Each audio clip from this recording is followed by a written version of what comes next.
Hello guys, in today's video I'm going to show you how to fix Valorant uh, error graphics driver crashed. It's easy. If you want to fix it, first click here and then type graphics settings, and after that click browse. Now all you have to do, just you will need to find right games folder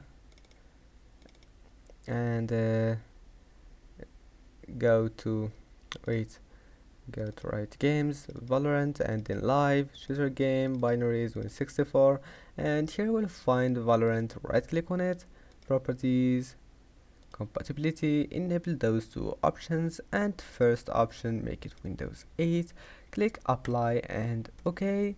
Now click add and you will find it here. Click on it, click options. Now just change between those two graphics cards that you will find here. First try the first one. If that doesn't fix it, select second one and then try again, and that's it. Then you will find that your problem is fixed, and I hope that can help you. Don't forget to like and see you in the next video.